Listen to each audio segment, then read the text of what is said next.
আসসালামু আলাইকুম গাইস, সবার কি অবস্থা, কেমন আছেন? আসলে এই যে পাশে দেখতেছেন ছোট ভাইটা, ওরে নিয়ে আমি ভিডিও না বানাই আর পারতাছি না। তো ও যখন আমার সাথে প্রথম দিন দেখা করতে আসছে, তো আমার সাথে দেখা করতে আসছে দুইটা পুরি নিয়ে আসছিল। তো আমি বললাম, ছোট ভাই তুমি এগুলো নিয়ে আসছো কেন? কো ভাই এমনিতে আপনার ভালো লাগে তাই। তো ছোট ভাই কি করছে, পরের দিন আবার আমার জন্য টিফিন কেটে বেড়ে ভাত নিয়ে আসছে। আসলে আমি জানি না, আমি ওকে বারণ করতেছি, তারপরে সে নিয়ে আসতেছে। আর এগুলো আজকে আবার কিনে আসছে দেখাইতেছি।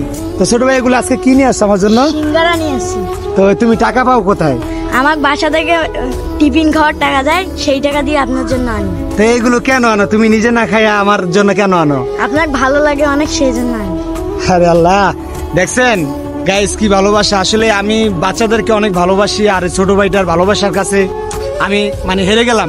অনেকটা ভালোবাসা দেখাইছে, যা ভোলার মতন না। আর এই ছোট ভাইটার জন্য দোয়া করবেন, উনি যেন বড় একটা মানুষ হয়। আমি আমার মন থেকে দোয়া করি ছোট ভাইটার জন্য, আল্লাহ তার যেন মানুষের মতো মানুষ করে। তোর জন্য সবাই দোয়া করবেন, আর সবাই ভালো থাকবেন, ভিডিওটা শেয়ার করে দিবেন।